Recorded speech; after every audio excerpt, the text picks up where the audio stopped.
Okay. Blah. I get tongue-tied. So, duh. Okay. Blah. Pam. Hey, y'all, and welcome back to another episode on How Do You Cook Back to Basics. Have you ever made breakfast and you're like, hey, I would love to make gravy, but you really don't know how to do it? So, today I'm going to show you how to make milk gravy the way Mama did when I was younger. AKA Groovy Gravy, y'all. My little brother, that's his nickname for it, Groovy Gravy.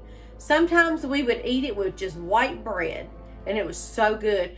Actually, sometimes I would prefer it with white bread over biscuits. So stick around, y'all, if y'all don't want to miss anything, because this is going to be awesome. Back in a minute, y'all. Okay, y'all, so first thing I'm going to do is I have a full stick of butter right here, and I'm going to add that entire contents to this pan. You're probably thinking, oh my goodness, that is a lot of butter. Well, it is a lot of butter, but this is how my recipe is made. You can choose to half this recipe up if you'd like, if there's only one or two of you. But this is how I was taught when my mother showed me how to do it. This took quite a lot of practice for me to get down.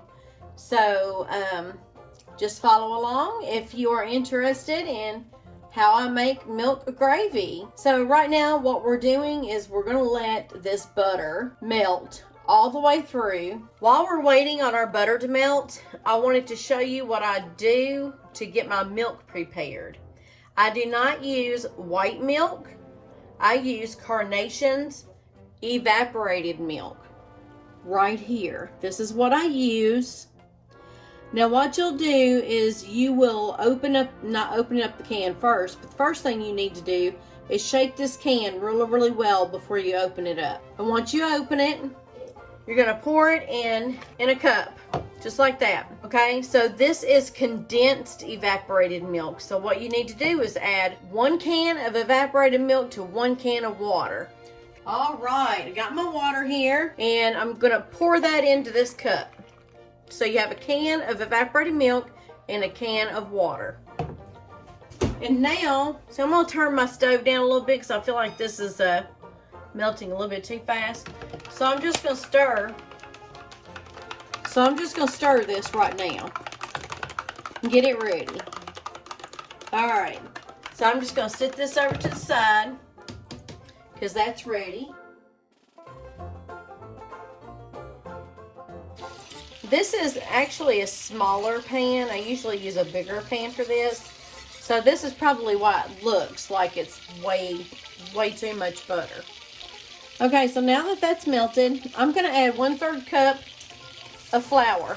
That's all-purpose flour, and 1/2 teaspoon of pepper. And then what you're going to do is just stir this up until that butter picks up all of that flour. Now that flour is raw, so you need to make sure you cook it as best as you can. Okay, so I just turned my heat down to a medium, just a little bit above that. And we're going to cook this flour in this butter till it gets a nice brown color. A lot of people don't like their roux or their flour to get as dark as I do, but I love it. I really like that. I really enjoy it. So we're just going to continue to stir this while it is cooking. And when it gets ready for me to pour in my milk, I will show you what I do then.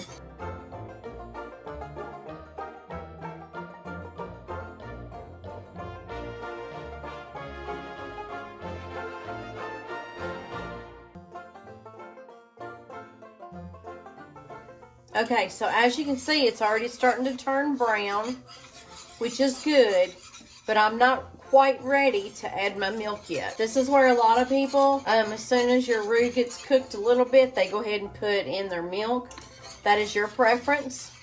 This is the way I do it because I like that flavor of the brown butter and flour.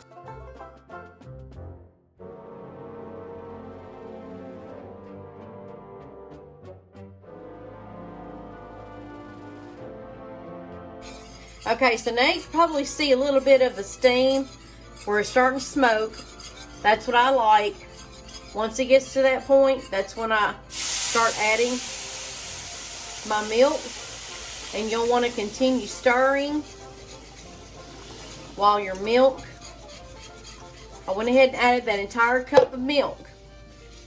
Okay, so keep stirring, because the bottom, you don't want the bottom to be stuck. Now, I didn't add salt to this because I did put in a salted butter to this. So if you feel like it needs salt after, then you are more than welcome to add that to your gravy. So now what we want to do is we want this to come to a boil once again, and then kind of turn it down to let it cook a little bit more and let it get nice and thick. So you see it's kind of really liquidy right now. It'll thicken up, you'll see.